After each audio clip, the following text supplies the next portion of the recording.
Hello friends, आज की इस वीडियो में मैं जो टॉपिक कवर अप करने वाला हूँ वो आपका सीयूईटी एग्जामिनेशन के अंदर इकोनॉमिक्स का unit number 1 introduction to micro economics chapter.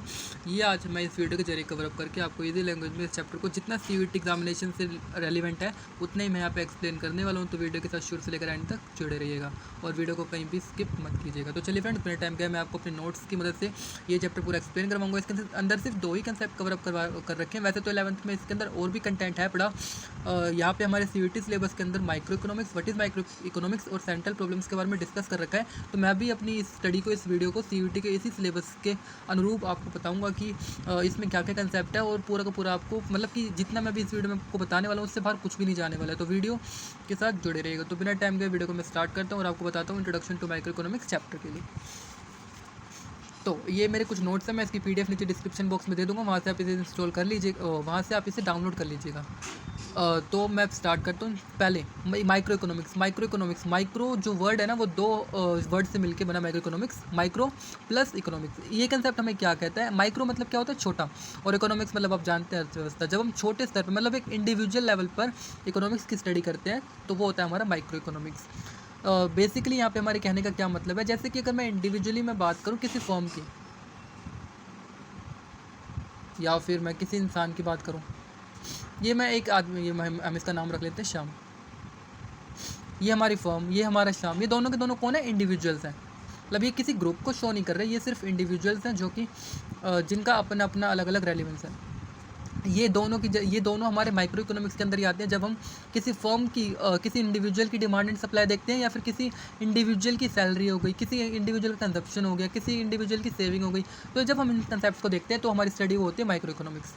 अब आपको सीयूईटी सिलेबस से रिलेटेड जो क्लास 11 के रेलिवेंट पॉइंट्स है और सीयूईटी में जो सीयूईटी एग्जामिनेशन के लिए भी जो इंपॉर्टेंट है वो मैं बता देता हूँ।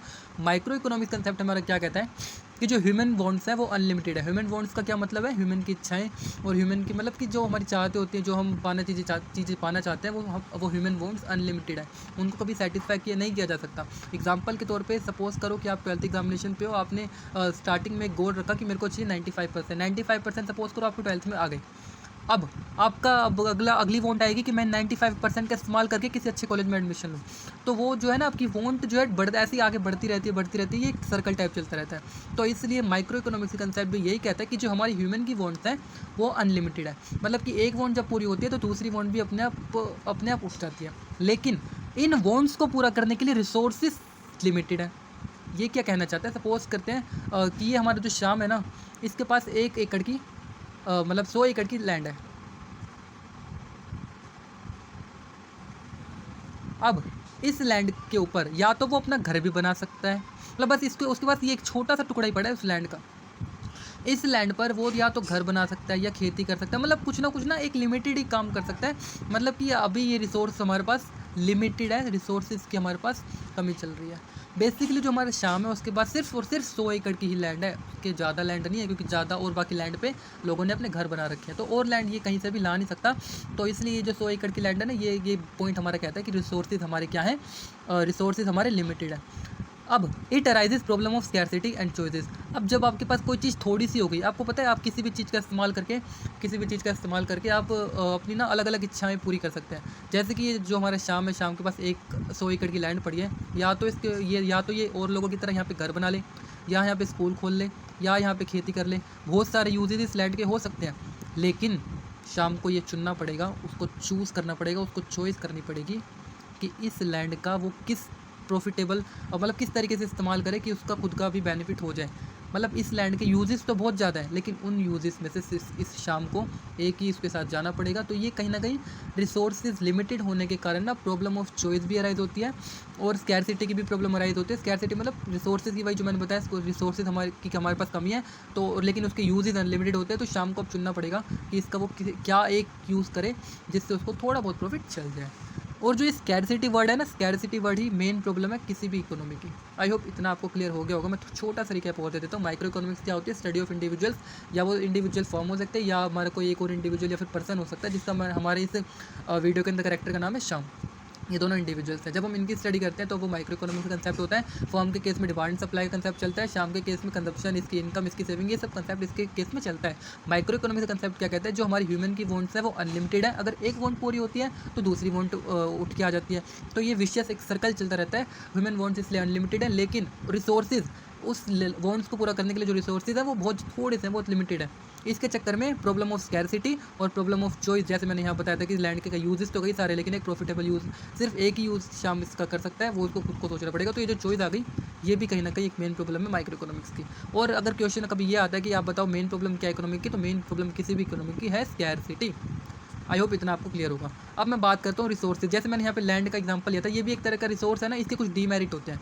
डीमेरिट मैं बता देता हूँ, जैसे मैंने अभी थोड़ी देर पहले एक्सप्लेन करा, तो बिल्कुल सिंपल सा, तुम लोगों को पहले भी पता होगा। डीमेरिट का पॉइंट नंबर 1 कहता है रिसोर्सेज आर लिमिटेड। मैंने जैसे बताया कि पूरी धरती के ऊपर शाम है, शाम को सिर्फ 100 एकड़ की लैंड मिली है। क्यों? क्योंकि और लैंड पर घर बने हुए हैं। रिसोर्सेज जो है लिमिटेड है।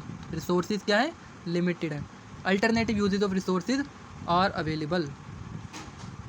मतलब ये पॉइंट क्या कहता है कि इस लैंड के अल्टरनेटिव यूजेस भी अवेलेबल है। जैसे मैंने यहाँ बताया था ना, चॉइस करनी पड़ेगी, तो यहाँ पे इस लैंड के अल्टरनेटिव यूजेस क्या हो सकते हैं, या यहाँ पे खेती कर ले, या घर बना ले, या स्कूल खोल ले।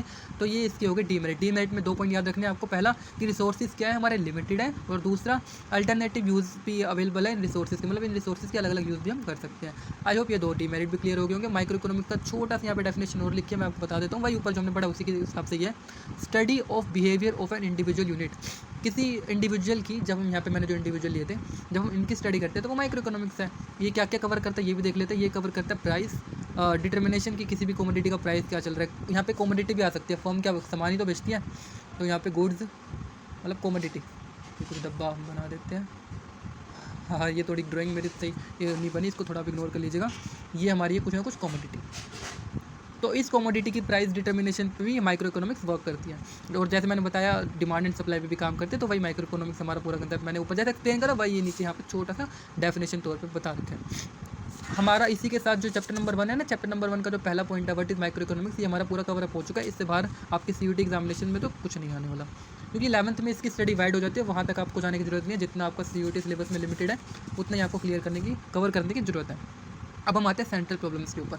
सेंट्रल प्रॉब्लम्स का क्या मतलब है कि माइक्रो इकोनॉमिक्स के अंदर ना 3 बेसिक प्रॉब्लम लगती हैं किसी भी इकोनॉमी के लिए। मतलब रिसोर्सेज के लिमिटेड, रिसोर्सेज का लिमिटेड होना, रिसोर्सेज की स्कैरसिटी होना, रिसोर्सेज के अल्टरनेटिव यूजेज होना। तो इस चक्कर में कुल मिला के हमारी 3 सेंट्रल प्रॉब्लम्स बनती है, जिसको किसी भी इकोनॉमी को टैकल करना पड़ता है। पहला पॉइंट है व्हाट टू प्रोड्यूस, दूसरा हाउ टू प्रोड्यूस, तीसरा for whom to produce. What to produce में क्या है कि इकोनॉमी क्या बनाए, समझ रहे हो, इकोनॉमी क्या बनाए, क्या प्रोड्यूस करे। एग्जाम्पल, क्या इकोनॉमी ड्यूरेबल गुड्स बनाए या फिर नॉन ड्यूरेबल गुड्स बनाए। मैं आगे बताऊंगा durable goods non durable goods क्या होते हैं। क्या इकोनॉमी कंज्यूमर गुड्स बनाए या कैपिटल गुड्स बनाए। क्या इकोनॉमी वीट का प्रोडक्शन करे या राइस का प्रोडक्शन करे। तो ये जो व्हाट टू प्रोड्यूस है ना, ये आपको कंसेप्ट ये कहता है। अच्छा, अगला है how to produce. How to produce मतलब किस टेक्निक का इस्तेमाल करके हमें प्रोड्यूस करना चाहिए।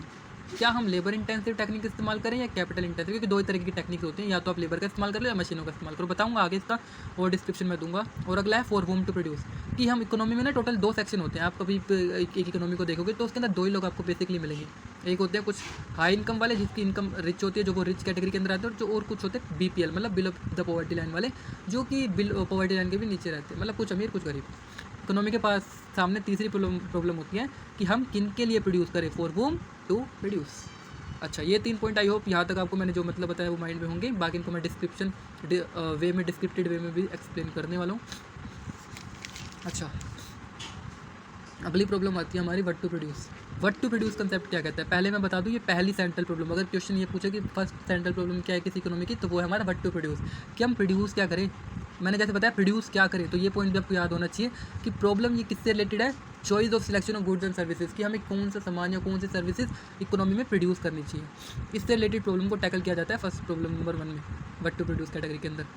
What goods and services are to be produce in what quantity, मतलब क्या हम सामान बनाएं, किस क्वांटिटी में बनाएं। ये 2 चीज़ें व्हाट टू प्रोड्यूस के अंदर होती हैं। क्वेश्चन क्या पूछ सकता है, क्वेश्चन पूछ सकता है कि ये बताओ कि गुड्स एंड सर्विसेज हम प्रोड्यूस क्या करें और किन क्वांटिटी में करें, ये किस कैटेगरी में आता है, what to produce, how to produce या फिर फॉर होम टू प्रोड्यूस, तो उसका आंसर होम टू प्रोड्यूस होगा। तो मतलब ऐसे क्वेश्चन बन सकते हैं। अगला यहाँ पे पॉइंट क्या कहता है कि जितना ज़्यादा, अगर सपोज करते हैं हमारे पास गुड्स 2 टाइप के गुड्स है, गुड X और गुड वाई, गुड्स एक्स और गुड्स वाई, या फिर कॉमोडिटी एक्स या कॉमोडिटी वाई। हमें पता है रिसोर्सेज हमारे स्केर्ड है, ठीक है। सपोज करते हैं ये जो गुड एक्स है ना, ये हमारी टेबल है और गुड वाई हमारी चेयर है, और हमारे पास कुछ लकड़ी रखी हुई है। ये हमारे पास क्या रखी हुई है, वुड रखी हुई है, थोड़ी सी वुड है। इस वुड का मैं अगर इस्तेमाल एक्स में लगाऊंगा, सारा का सारा इस्तेमाल मैंने वो ये एक्स नाम की टेबल बनाने में कर दिया, तो क्या चेयर बन पाएगी? नहीं बन पाएगी, क्योंकि वुड तो सारी मैंने यहाँ लगा दी, इसका तो प्रोडक्शन हुआ नहीं। अच्छा चलो, मैंने तब ये सोचा कि अब मैं एक्स को छोड़ देता हूँ, अभी मैं ये ना चेयर बनाने में काम लगाता हूँ, ये वुड सारी मैंने चेयर में लगा दी। एक्स का प्रोडक्शन हो पाएगा? नहीं हो पाएगा, रिसोर्सेज मेरे पास कम ही पड़े थे। तो यही ये पॉइंट कहता है कि जितना ज़्यादा प्रोडक्शन गुड्स एक्स का होगा ना, उतना एक्स के प्रोडक्शन को बढ़ने से गुड्स वाई का जो प्रोडक्शन है वो ऑटोमेटिकली डिक्रीज हो जाएगा। क्यों? क्योंकि रिसोर्सेज क्या हमारे लिमिटेड है। अगला पॉइंट जैसे मैंने बताया, कंज्यूमर गुड्स प्रोड्यूस करें, कैपिटल गुड्स प्रोड्यूस करें। कंज्यूमर गुड्स होते हैं जो बेसिकली हम खुद अपने कंजप्शन में काम आता है, वो हमारे कंज्यूमर गुड्स होकर। कैपिटल गुड्स जो ये मशीनें काम आती हैं ना, जो मैन्युफैक्चरिंग में मशीनें काम आती हैं, वो आपके कैपिटल गुड्स होते हैं। अगला है ड्यूरेबल गुड्स प्रोड्यूस करें या फिर नॉन ड्यूरेबल गुड्स प्रोड्यूस करें। नॉन ड्यूरेबल गुड्स जैसे ब्रेड हो गई, ब्रेड आपने एक बार खाई वहीं वो खत्म हो गई हो जाती है ना, मतलब नॉन ड्यूरेबल गुड्स वो गुड्स होते हैं जो ना शॉर्टर पीरियड ऑफ टाइम के लिए होते हैं। और ड्यूरेबल गुड्स जिनका लाइफ स्पैन मतलब कि आराम से 1-2 साल चल जाते हैं। यहाँ पे आपकी शर्ट आती है या फिर आपका टीवी भी आ जाता है, तो ये ड्यूरेबल गुड्स है। अच्छा, एक कंसेप्ट है छोटा सा जो इसी कैटेगरी के अंदर लाई करता है, हालांकि इंपॉर्टेंट तो नहीं है, लेकिन मैं बता दूं, ये जो मैंने यहाँ पे ये पॉइंट बताया था ना कि जितना ज़्यादा प्रोडक्शन गुड एक्स का होगा, मतलब गुड एक्स का अगर मैंने प्रोडक्शन बढ़ा दिया तो ऑटोमेटिक प्रोडक्शन गुड्स वाई का कम हो जाएगा, क्योंकि रिसोर्स हमारे स्केर्ड थे। तो ये जो कंसेप्ट होता है ना, कंसेप्ट ये हमारा है प्रोडक्शन पॉसिबिलिटी कर्व, मतलब PPC। ये क्या है? ये ऐसे ग्राफ बना रहता है। ये क्या होता है? कॉनकेव टू द ओरिजिन, मतलब ओरिजिन की तरफ से ऐसे थोड़ा मुड़ा हुआ होता है, कॉनकेव साइड होता है, अंदर की साइड होता है। ये पॉइंट क्या कहता है? जितना ज़्यादा एक मिनट, ये वाला पॉइंट है शायद, हाँ, जितना ज़्यादा आपका प्रोडक्शन ये वाले गुड्स एक्स है, ये वाला जो एक्स एक्सिस है वो गुड्स एक्स को डिनोट कर रहा है, और वाई एक्सिस हमारी गुड्स वाई को डिनोट कर रही है। मेरी क्वांटिटी जो है ना गुड्स एक्स की बड़ी हुई है, ये आप ये वाला पॉइंट देख रहे हैं, गुड्स एक्स की प्रोडक्शन कम ज़्यादा हो रहा है अभी फ़िलहाल के लिए, शायद गुड्स वाई का, हाँ गुड्स वाई का प्रोडक्शन बढ़ा हुआ है, तो ऑटोमेटिकली जो गुड्स एक्स का प्रोडक्शन है ना वो कम हो गया। अगर गुड्स वाई का प्रोडक्शन बढ़ गया तो ऑटोमेटिकली गुड्स एक्स का जो कर्व है वो खिसक गया, वो अंदर की साइड आ गया। तो ये शो करता है अगर प्रोडक्शन गुड्स वाई का बढ़ेगा तो गुड्स एक्स का कम हो जाएगा, अगर गुड्स एक्स का कम होएगा तो गुड वाई का कम होगा तो गुड्स एक्स का ऑटोमेटिकली बढ़ जाएगा। तो ये वाला कंसेप्ट आपका प्रोडक्शन पॉसिबिलिटी कर्व के अंडर आता है, जो कि और इसका जो ग्राफ याद रख लेना, कॉनकेव टू ओरिजिन होता है, मतलब ओरिजिन की तरफ ऐसे झुका हुआ होता है। मैंने यही बाकी नीचे एक्सप्लेन कर रखे हैं, इस ग्राफ की थोड़ी सी वर्किंग है ये। और ये PPC जो होता है ना, PPC ये जो दो हमारे को गुड्स की रिलेशनशिप दिखाता है, ये क्या रिलेशनशिप होती है? वाइस वर्सा रिलेशनशिप, मतलब एक कप अगर एक बढ़ रहा है तो दूसरे की क्वांटिटी अपने आप कम हो रही है। तो ये वाली जो रिलेशनशिप होती है ये वाइस वर्सा रिलेशनशिप इसको कहते हैं। आई होप पहला पॉइंट आपको पूरा का पूरा क्लियर हो गया होगा। अब हम आते हैं अपने अगले पॉइंट के ऊपर। अगला पॉइंट हमारा कहता है how to produce. How to produce मतलब मैंने जैसे स्टार्टिंग में बताया था, बिल्कुल स्टार्टिंग में, कि हमें कैसे प्रोड्यूस करना है। हमने ये तो सोच लिया चलो कि हमें क्या प्रोड्यूस करना है। अब आती है problem how to produce. Produce कैसे करें? दो टेक्निक होती है, या तो आप मशीनों का इस्तेमाल कर लो या तो आप लेबर का इस्तेमाल कर लो। ये सेकंड सेंट्रल प्रॉब्लम है किसी भी इकोनॉमी की, जो ये प्रॉब्लम ये जिसमें हमें ये डिसाइड करना पड़ता है कि हमारी टेक्निक ऑफ प्रोडक्शन क्या होगी, या फिर कैपिटल इंटेंसिव या लेबर इंटेंसिव। कैपिटल इंटेंसिव में क्या होता है? कैपिटल का ज़्यादा इस्तेमाल किया जाता है, मतलब मशीनों का इस्तेमाल ज़्यादा होता है। और लेबर इंटेंसिव में क्या होता है? लेबर का इस्तेमाल ज़्यादा होता है। अब जो हमारी, अगर एग्जांपल के तौर पे मैं MCQ पॉइंट की तरफ से बता देता हूँ, जो हमारी पुअर कंट्रीज़ होती हैं वो लेबर इंटेंसिव टेक्निक पे ज़्यादा ध्यान देती है, लेकिन जो हमारी डेवलप्ड कंट्रीज़ होती हैं या फिर जो रिच कंट्रीज़ हैं वो होती हैं, वो आपकी कैपिटल इंटेंसिव टेक्निक पे ज़्यादा ध्यान देती है। अच्छा, थोड़ा सा अगर मैं थोड़ा सा और एक्सप्लेन करने की कोशिश करूँ, जो पुअर कंट्रीज़ होती है ना, लेबर इंटेंसिव टेक्निक का इस्तेमाल क्यों उसको प्रेफर किया जाता है कि लेबर इंटेंसिव टेक्निक का प्रोडक्शन ज़्यादा करूँ? क्योंकि पुअर कंट्रीज़ के अंदर जो लोग हैं ना, उनकी इनकम बहुत थोड़ी सी होती है। हर एक इकोनॉमी चाहती है कि अपनी इकोनॉमी का थोड़ा वेलफेयर हो, सोशल वेलफेयर, मतलब लोगों का भी विकास हो। तो जितने भी गरीब देश होते हैं वो जोर करते हैं कि हम लेबर इंटेंसिव टेक्निक का इस्तेमाल करें, अपनी मैन फोर्स को हम काम पे लगाएं, जिससे क्या होगा, जिससे ऑटोमेटिकली एम्प्लॉयमेंट जनरेट होगा, और एम्प्लॉयमेंट जनरेट होने से इन लोगों को सैलरी अच्छी मिलेगी और इनकी जो लाइफ लिवलीहुड है वो भी ऊपर आ सकती है। और अगला पॉइंट है, हमारे डेवलप कंट्री जो होते हैं वो कैपिटल इंटेंसिव टेक्निक ज़्यादा इस्तेमाल करना चाहते हैं, क्योंकि वो ऑलरेडी डेवलप्ड है और उनके लोगों की लिवलीहुड ऑलरेडी हाई है। तो इसलिए जो डेवलप कंट्रीज है, रिच कंट्रीज होती है, वो कैपिटल इंटेंसिव टेक्निक पर ज़्यादा ध्यान देती है। अच्छा, दोनों में डिफरेंस क्या है ये भी मैं तुम लोगों को बता दूं। Labour intensive capital intensive technique में डिफरेंस है। पहला, लेबर इंटेंसिव मैंने जैसे बताया ऊपर कि इंप्लॉयमेंट जनरेट करवाना है तो ये अच्छा सोर्स रहता है। अगर यहाँ पे इससे क्या होता है, इससे अनएम्प्लॉयमेंट जनरेट होती है, क्योंकि मशीनें ही आपका सारा काम कर रही है, तो इंसानों की क्या जरूरत, तो इसलिए अनएम्प्लॉयमेंट की यहाँ पे कमी देखने को मिल सकती है। ये इकोनॉमिकल रहता है, मतलब सस्ता रहता है। आप जैसे इंडिया में देख सकते हैं तो दिहाड़ी बहुत कम रहती है, लेकिन मशीनों का अफोर्ड करने का खर्चा ज़्यादा रहता है, ये एक्सपेंसिव रहती है टेक्निक। अगर कैपिटल इंटेंसिव मतलब मशीनों से काम करवाओगे तो क्या होगा, प्रोडक्शन बढ़ेगा ना, प्रोडक्शन बढ़ेगा तो क्या होता है, ग्रोथ फास्ट होती है इकोनॉमी की। अगर लेबर इंटेंसिव टेक्निक में घुस गए तो हाँ इकोनॉमी का तो वेलफेयर हो जाएगा, लेकिन कहीं ना कहीं इकोनॉमी थोड़ी पैम्पर हो जाएगी ग्रोथ के मामले में, ग्रोथ थोड़ी कम हो जाएगी, क्योंकि प्रोडक्शन जो है ना उतना मतलब एफिशिएंट तो होता है, लेकिन क्या कहते हैं उसको, एक तरह से तेज जो प्रोडक्शन होता है ना, क्योंकि हमारी जीडीपी हमारे प्रोडक्शन में डिपेंड करती है, तो वो कहीं ना कहीं ग्रोथ जो है हमारे देश की रुक जाएगी, क्योंकि हमारी ग्रोथ डिपेंड होती है तो हमारे देश की जीडीपी के ऊपर। अच्छा, हमारा लास्ट कंसेप्ट है for whom to produce. For whom to produce क्या कहता है कि हम किसके लिए प्रोड्यूस करें, रिच के लिए करें या पुअर के लिए करें। रिच क्या मांगता है, रिच मांगता है मतलब हाई क्वालिटी के गुड्स हाई प्राइजेस पे, और पुअर मांगता है लो क्वालिटी के गुड्स, मतलब लो क्वालिटी मतलब इतनी भी इंफीरियर क्वालिटी नहीं कि खराब ही हो, बस थोड़ी क्वालिटी उसकी लो होगी, वो किस प्राइस पे, रीजनेबल प्राइस पे। रीजनेबल मतलब जितना उस क्वालिटी के हिसाब से जो दाम बनता है, जो रेट बनता है, उस हिसाब से पुअर सेक्शन अफोर्ड कर पाए, ताकि तो उस हिसाब से कुछ रेट सेट किया जाता है। तो for whom to produce central problem है तीसरा हमारा सेंट्रल प्रॉब्लम, जो रिलेटेड किससे होता है, कस्टमर सिलेक्शन पे, कि हम कस्टमर कौन से हमारे होने चाहिए मेन इकोनॉमी के, कि हम रिच सेक्शन के लिए बनाए सामान या पुअर सेक्शन के लिए बनाए, मतलब रिच कस्टमर के लिए या पुअर कस्टमर के लिए, इन दो चीज़ों का ध्यान में रखें। ये हमारी थी तीसरी सेंट्रल प्रॉब्लम। अच्छा, सो आई होप कि आपको ये पूरा चैप्टर मेरा हमारा आप जो मैंने अभी एक्सप्लेन करा वो इजी लैंग्वेज में समझ आ गया होगा। बाकी अगर ना आए तो प्लीज़ एक बार वीडियो को वापस स्टार्टिंग से देख लीजिएगा। मैंने बहुत इजी लैंग्वेज में इस चैप्टर को थोड़ा इलेबोरेट करने की कोशिश की है, जो कि हमारी CUT एग्जामिनेशन है उससे ही उतना ही मैंने इस चैप्टर को कवर अप करने की कोशिश की है, उतना ही मैंने स्टडी को लिमिटेड रखा है। इसी के साथ जो हमारी यूनिट नंबर 1 है माइक्रो इकोनॉमिक्स की CUT सिलेबस के अंदर, ये हमारी हो चुकी है कंप्लीट। अगली वीडियो में जो हम कंसेप्ट कवर अप करेंगे वो consumer behaviour and demand unit से कंज्यूमर इक्विलिब्रियम वाले चैप्टर को पूरा खत्म करने की कोशिश करेंगे। तब तक के लिए चैनल को सब्सक्राइब कीजिएगा, वीडियो को लाइक कीजिएगा, और अगर इस वीडियो को और दोस्तों के साथ जरूर शेयर कीजिएगा, ताकि हमारा चैनल थोड़ा सा ग्रो हो पाए। तो अगली वीडियो आने से पहले ये वीडियो को पूरा मतलब अच्छे से आपको प्रैक्टिस कर लेने हैं, बिल्कुल भी कोई भी कंसेप्ट छोड़ना नहीं है। और इस मैंने जो थोड़े से नोट बनाए थे, हालांकि आपको शायद मेरे को लगता है समझ ना आए, क्योंकि राइटिंग थोड़ी वैसी है, लेकिन कोई बात नहीं, मैं इसकी जो डिस्क्रिप्शन बॉक्स के अंदर इसकी मैं लिंक प्रोवाइड करवा दूंगा, आप वहाँ से इसको डाउनलोड जरूर कर लीजिएगा। बाकी चलिए मिलते हैं अगली वीडियो में, तब तक चैनल को कर दीजिएगा सब्सक्राइब, वीडियो कर दीजिए लाइक, और wait for the next video.